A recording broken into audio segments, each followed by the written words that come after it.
పురస్కరించుకుని భలే రామలింగేశ్వర స్వామి ఆలయంలో స్వామివారిని భక్తులు దర్శించుకునేందుకు అన్ని ఏర్పాట్లు పూర్తి చేసినట్లు దేవాదాయ శాఖ అధికారి సీతారామాంజనేయులు తెలిపారు. ఏలూరు జిల్లా నూజివీడు నియోజకవర్గంలోని ముసునూరు మండలం బలివే గ్రామంలో వేంచేసి ఉన్న శ్రీ భలే రామలింగేశ్వర స్వామి ఆలయం 12వ శతాబ్దంలో నాడు జమీందారులచే నిర్మించినది. ప్రతి ఏటా మహాశివరాత్రి పర్వదినాన ఇక్కడున్న తమిళేరు వాగులో పుణ్య స్నానాలు ఆచరించి స్వామివారిని దర్శించుకోవడం అనాదిగా వస్తున్న ఆచారం. ఎవరైనా కుటుంబ సభ్యులు చనిపోయినట్లయితే వారికి తమిళేరు వాగులో పిండ ప్రదానాలు చేసి స్నానం ఆచరించి స్వామివారిని దర్శించుకుని ఏదైనా కోరిక కోరితే భలే రామలింగ స్వామి తప్పక తీరుస్తారని భక్తుల ప్రగాఢ నమ్మకం. ఒకప్పుడు రామ లక్ష్మణులు ఈ ప్రదేశంలో ఆగినట్లు ఇక్కడ శివలింగాన్ని రాముడు ప్రతిష్ఠించగా లక్ష్మణుడు ఇక్కడ వీరు లేకపోవడంతో వెంటనే తన బాణాన్ని సందర్శించి తమ్ముడేరు వాగును సృష్టించాడు. అనంతరం కాలక్రమేణా తమ్ముడేరు వాగు కాస్త తమిళేరుగా ప్రసిద్ధి చెందింది. ఓ మహర్షి చేసిన తపస్సుకు మెచ్చి రాముడు ఏం వరం కావాలని కోరగా శివలింగం ప్రతిష్ఠించమని ఆ మహర్షి కోరాడని చరిత్ర చెబుతుంది. చుట్టుపక్కల గ్రామాలతో పాటు కృష్ణా, ఏలూరు, తూర్పు, పశ్చిమ గోదావరి జిల్లాల నుండే కాకుండా తెలంగాణ రాష్ట్రంలోని ఖమ్మం జిల్లా నుండి కూడా భారీగా భక్తులు ఈ మహాశివరాత్రి పర్వదినాన వచ్చి స్వామివారిని దర్శించుకుంటారని, ఈ 3 రోజులు సుమారు 3 లక్షల మంది భక్తులు బలివే శివరాత్రి ఉత్సవాలకు వస్తారని అధికారులు అంచనా వేసి అందుకు తగ్గట్లు ఏర్పాట్లు చేసినట్లు తెలిపారు.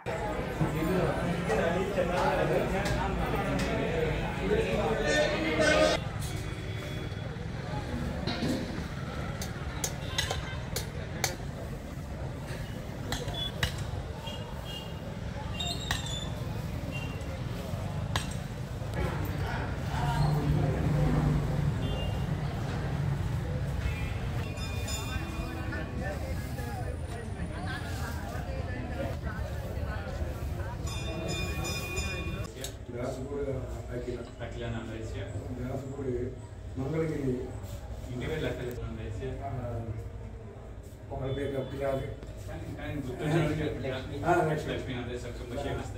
साई साई नाम तुलसी नाम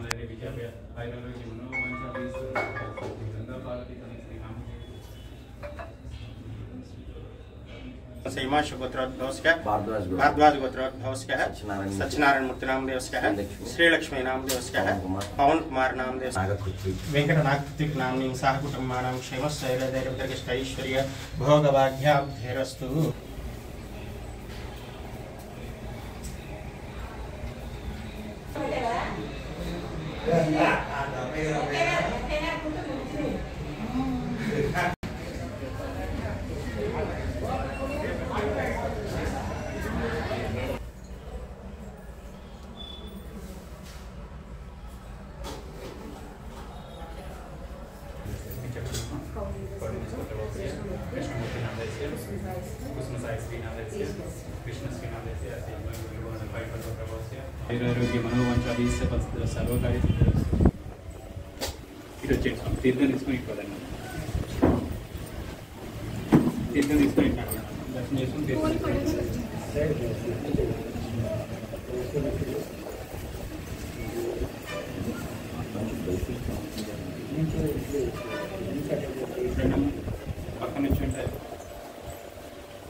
దండం పెట్టుకొని ఇట్టినాడు.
ఓకే. ఓం నమ శివాయ. ఓం శ్రీ గురుభ్యో నమః. ఏలూరు జిల్లా ముస్నూరు మండలం బలివే గ్రామంలో వేయించేసినటువంటి శ్రీ శ్రీ శ్రీ రామలింగేశ్వర స్వామి వారి దేవస్థానంలో పనిచేస్తున్న అక్షర స్వామి అరుణభాస్కరరావు అని నేను చెప్తున్నది. శ్రీ స్వామివారి క్రీస్తకం 12వ శతాబ్దంలో జీర్ణోద్ధరణ జరిగిందని చెప్తారు. ఈ రావణ సంహరణ అనంతరం శ్రీరామచంద్రమూర్తి కొన్ని విశేషమైనటువంటి స్థలాలు ఎన్నుకొని విశేషించి స్వామివారిని ప్రతిష్ఠించారని చెప్తారు. ఈ స్వామివారు పశ్చిమాముఖంగా ఉండి సోమసూత్రం కలిగినటువంటి బ్రహ్మసూత్రం కలిగినటువంటి స్వామివారు అనగా 12 ఈ పశ్చిముఖంగా ఉన్నటువంటి దేవాలయాలు ఉన్నాయి కానీ చాలా అరుదుగా ఉంటాయండి. అందున సోమసూత్రం కలిగినటువంటి లింగాకారము భక్తులు కోరిన కోరికలు నెరవేరుతాయి. స్వామివారు అభిషేక ప్రియుడు. ఈ క్షేత్రంలో నీటి కొరత వలన రాములు వారి ఆజ్ఞ ప్రకారము సౌమిత్రుడు బాణం సంధించగా, సౌమిత్రుడు అనగా తమ్ముడు, లక్ష్మణస్వామి బాణం సంధిస్తే ఏర్పడిన ఏరు తమ్ముడు ఏరు కాలాంతరంగా తమ్ములేరైందని పెద్దల ప్రతీతి. ఈ దేవాలయం 12వ శతాబ్దంలో జీర్ణోద్ధరణ చేశారని చెప్తారండి. ఈ దేవాలయం చాలా విశిష్టమైన దేవాలయం, చాలా విశిష్టమైనటువంటి వాస్తుతో కూడినటువంటి దేవాలయం. అమ్మవారి విగ్రహం ప్రతిష్ట లేదు, నందీశ్వర ప్రతిష్ట లేనటువంటి శివాలయము ఇది ఒక్కటే అని తెలిసిన నా పరిజ్ఞానం మేరకు ఇదే కనబడుతున్నదండి. ఓం నమ శివాయ. నాకు 10 సంవత్సరాలు బాబు. అప్పుడు మా నాన్నగారు హై స్కూల్ హెడ్ మాస్టర్. అయితే నాకు బాగా తెలీదు. ఎందుకంటే నాన్నగారు ఈ బడివే వస్తున్నారని అడిగారు. మునుపల్లి సత్యనారాయణ గారు ఆశ్రయం ఉంది అక్కడ. ఆ మునుపల్లి సత్యనారాయణ గారు ఆశ్రయానికి వచ్చి గుడికొచ్చారు. నేను ఏమిటండి అని అడిగా, చిన్నతనం 10 ఏళ్ళ వయసులో. అమ్మాయిది త్రేతాయోగంలో శంకరుడు తపస్సు చేశాడమ్మా. ఆ 40 సంవత్సరాలు తపస్సు చేస్తాం మూలాన వారు రామలక్ష్ముడు అయోధ్య నుంచి ఇక్కడికి వెళ్తున్నారు, భద్రాచలం వెళ్తున్నారు పర్ణశాల. ఆ పర్ణశాల వెళ్తాయంట. ఇక్కడ శంకరుడు తపస్సు చేశాడు, ఒక్కసారి వెళ్ళి చూస్తామన్నారు అని రామలక్ష్ముడు బయలుదేరి అడవికి వచ్చారు. అడవికి వచ్చాక అప్పుడు ఇక్కడ జరిగింది చూశారు. స్వామి తపస్సు చేస్తున్నారు 40 సంవత్సరాల నుంచి. ఆయన 2 కొడుకులు 3 రాష్ట్రాలు పంచారు. రాష్ట్రాలు పంచాక నమస్కారం అన్నాడు. ఏం కావాలన్నాడు. ఏమీ వద్దు, నాకు శివలింగం కావాలని ఆయన అడిగారు. ఆ శివలింగం కావాలని అడిగితే అప్పుడు తూర్పు పనోట లేదు, నేను శివలింగాన్ని ప్రతిష్ఠిస్తున్నానని ఆ రామచంద్రమూర్తి ప్రతిష్ఠించాడు. అదేమిటి అన్నయ్య, గంగ లేకోకుండా శివాలయాన్ని ప్రతిష్ఠించాడు, చాలా ఇది అని లక్ష్మణుడు చెప్పాడు. ఆ ప్రయత్నం నువ్వు చేయమన్నాడు. మీరు చేయమంటే అప్పుడు ఈ వేరుకి బాణం వేసి ఇక్కడికి ఆ శివలింగం మీద పడతాకి నీళ్లు తెచ్చాడు. ఎవరో లక్ష్మణుడు. ఆ ప్రయత్నం నువ్వు చేయమన్నాడు, చేశాడు. చేశాక అప్పుడు ఇక్కడ ఏమైందంటే ఇది ఒక శివలింగం చేసినందుకు ఈ శివాలయం అని ఒక పేరు ఇక్కడ ఆంధ్రాలో పేరు వచ్చింది. ఇంతవరకు తెలిసి ఇంకా ఉంది కానీ పుస్తకం ఉంటే చెప్తా, లేకపోతే చెప్పలేను. ఓం నమ శివాయ. అది తమ్ముడు ఏరులేగా తమ్మిలేరు అని ఇప్పుడు పెట్టారు. అది నేను శివలింగం ప్రతిష్ఠించాను, నువ్వు గంగను ప్రతిష్ఠించావు కాబట్టి అది తమ్ముడు ఏరు అని త్రేతాయోగంలో చెప్పారు. తమ్ముడు ఏరిపోయి కలియుగం వచ్చేసింది, తమ్మిలేరు అని వచ్చేసింది. అది తెలిసినంత పుస్తకం ఉంటే చెప్పలేదు. ఓం నమ శివాయ. నా పేరు పామర్తి సీతారామయ్య. శ్రీ రామలింగేశ్వర స్వామి దేవస్థానం బలివేకి కార్యనిర్వహణాధికారి విధులు నిర్వహిస్తున్నాను.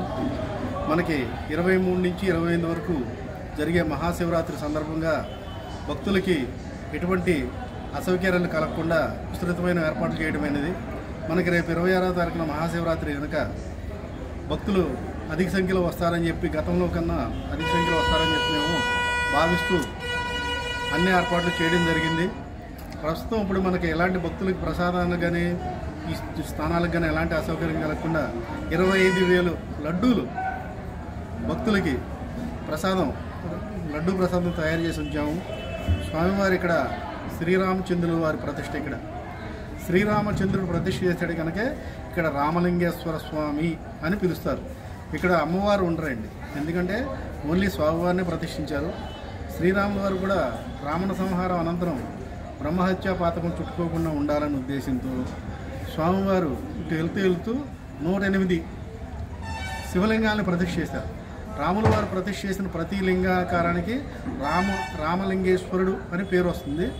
కనుక ఇక్కడ రామలింగేశ్వరుడిగా రూపాంతరం చెందాడు స్వామివారు లక్ష్మణ స్వామితో తమ్ముడా మరి మనం అంటే దైవాల సముద్రం మనం వస్తాము, చేసుకుంటాము, వెళ్తాము, మరి ఇలాంటి సామాన్య భక్తుడికి కూడా వచ్చి స్వామివారిని సేవించాలంటే ఇక్కడ నది అనేది ఒకటి ఉండాలి కదా, దానికి మనం ఏదో ఏర్పాటు చేయాలని చెప్పి తమ్ముడిని అడగగా తమ్ముడు అలాగే అన్నయ్య అని చెప్పి తన బాణాన్ని సంధించి ఇక్కడ ఏరు ప్రవహించేలాగా చేశాడు.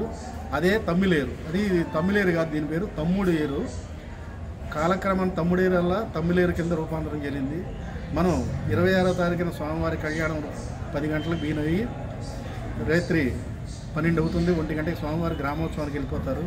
భక్తులకు ఎలాంటి అసౌకర్యం కలగకుండా జల్లుస్థానాలు, దుస్తులు మార్చుకోవడానికి ఇది మనకి గతంలో కన్నా ఇప్పుడు అక్కడ వంతెన పడింది. మనకి ఏలూరు నుంచి, చింతలపూడి నుంచి, 5 జిల్లాల నుంచి, తెలంగాణ నుంచి కూడా ఇక్కడికి వస్తారు. స్వామివారి మీద నమ్మకం ఉంది. భక్తులు అట్నుంచి వచ్చి ఎక్కువగా దర్శించుకుంటారనే ఉద్దేశంతో అక్కడ జల్లుస్థానాలు 2 పక్కల కూడా పంచాయతీ వారే కానీ, పోలీసు వారే కానీ, రెవెన్యూ వారి కోఆర్డినేషన్తో 2 పక్కల జల్లుస్థానాలు. మనం ఇటు నుంచి మనం వెళ్ళేటట్టయితే కుడివైపున ఈసారి జల్లు స్థానాలతో పాటు పిండ ప్రదానాలు ప్రత్యేకంగా సపరేట్గా ఏర్పాటు చేయడం అయింది. ఈ పిండ ప్రదానాలు ఎందుకు ఏర్పాటు చేసామంటే అక్కడే భక్తులు స్నానం చేసేకాడ ఈ పిండ ప్రదానాలు ఇంతవరకు కలిపేసేవాళ్ళు, కంజెస్టెడ్గా ఉండేది కనుక. ఇప్పుడు అలా లేదు, ఘాట్లు వచ్చినాయి మనకి. కనుక అటు పక్కన కంప్లీట్ పిండ ప్రదానాలు చేసుకుని అక్కడే పిండాలు జలంలో నిమజ్జనం చేస్తారు. ఇటు పక్కన ఓన్లీ స్థానాలు.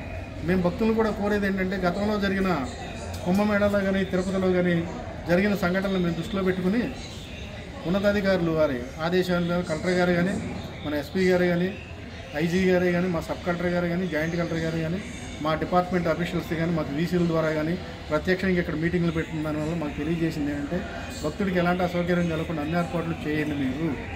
భక్తుడు మనకి ఎక్కడి నుంచి ఎలాంటి ఇన్కన్వీనియంట్ ఫీల్ అవ్వకుండా వెళ్తేనే మనం మంచి దర్శనం ఇచ్చిన అవుతాము అని ఉద్దేశంతోనే ఎన్నడూ లేని విధంగా 500 మంది గవర్నమెంట్ సిబ్బంది ఈ రోజు నుంచి ఇక్కడ వర్క్ చేయబోతున్నాం. ఇప్పుడు తల్లులు పాలు ఇవ్వాలంటే పిల్లలకి చాలా ఇబ్బంది పడేవాళ్ళు ఇలాంటి చోట్లకు వచ్చాము. అలాగే మేము బేబీ ఫీడింగ్ రూమ్ కూడా ఏర్పాటు చేసాం. తల్లులు కూడా మేము కోరేది ఏంటంటే ఆ బేబీ ఫీడింగ్ రూమ్ను ఉపయోగించుకుని మీరు ఎలాంటి అసౌకర్యాన్ని గురించి గురి అవ్వకుండా పిల్లలకి చక్కగా పాలిచ్చుకుని మంచి దర్శనం చేసుకుని మీ పిల్లలను కూడా జనాల్లోకి క్లౌడ్ ఎక్కువగా ఉన్నప్పుడు ఆపి మేము దర్శనం చేయిస్తున్నాం కనుక మీరు దర్శనం చేసుకోవడానికి మాతో సహకరించండి. ఏదైనా కానీ ఏ సంఘటన జరిగినా మానవ తప్పిదమే, మానవ తప్పిదం వల్లే జరుగుతాయి కనుక ఆ మానవ తప్పిదాన్ని మన నుంచి మనం దూరంగా పెడితే మీ పిల్లల్ని స్థానాలకు తీసుకొచ్చినప్పుడు మీరే దగ్గరుండి స్నానాలు చేయించి మీరే దగ్గరుండి పిల్లల్ని తీసుకుని వెళ్ళి దర్శనం చేయించవలసింది కోరుతున్నాం. పిల్లల్ని శివరాత్రి ఉత్సవాలు సందర్శించుకుని మేము 28వ తారీఖు వరకు 3 లక్షల మంది జనాలు వస్తారని చెప్పి మేము ఆశిస్తున్నాం. ఎందుకంటే 27వ తారీఖున అమావాస్య వచ్చింది. అమావాస్య రోజున అపరాహ్న కాలం అంటారు, 12:30 లోపల పితృకర్మలు చేస్తారు. ఆ పితృకర్మలు చేయడానికి మనకి 27వ తారీఖే అనువుగా ఉంది. 28వ తారీఖు నుంచి 8 గంటలకే మనకి అమావాస్య గడియలు ముగుస్తుంది. అలాంటి గడియల్లో మనం పితృకర్మలు చేసిన ఆ ఫలం పితృదేవతలకు చెందదు. కనుక 27వ తారీఖునే మన పిండ ప్రదానాలు చేసుకోవడానికి మేము భారీ ఎత్తున ఎన్నడూ లేని విధంగా పురోహితులు కానీ, మన జంగం దేవర్లు కానీ, గంగిరెద్ది వాళ్ళని కానీ ఇప్పటి వరకు మేము 300 పాసులు మా ఉన్నతాధికారులు కానీ, కలెక్టర్ గారు కానీ చెప్పిన ఆదేశాల ప్రకారం ఈ రోజున మేము వాళ్ళకి డ్యూటీ పాసులు ఇచ్చాం. వాళ్ళకి కూడా గతంలో వాళ్ళు చాలా ఇన్కన్వీనియంట్ కలుగు చేశారు భక్తులకి. స్నానాలు చేసే దగ్గరకు వచ్చేసి వాళ్ళు అక్కడ చేయడం ఇవన్నీ. కానీ అది నివారించడానికి మనం వాళ్ళకి కుడి పక్కన ఘాట్లు అన్ని ఏర్పాట్లు చేసాం. కనుక మాకు ఎలాంటి అసౌకర్యం కలగకుండా పిండ ప్రదానాలు చేసే వాళ్ళకి మంచి రేవు ఏర్పాటు చేసాం. కనుక ఈసారి ఆ పిండ ప్రదానాలు మీరు చక్కగా చేసుకుని మీ పితృదేవతల అనుగ్రహంతో పాటు స్వామివారి అనుగ్రహం కూడా పొంది వెళ్ళవలసిందిగా మరీ కోరుకుంటున్నాం.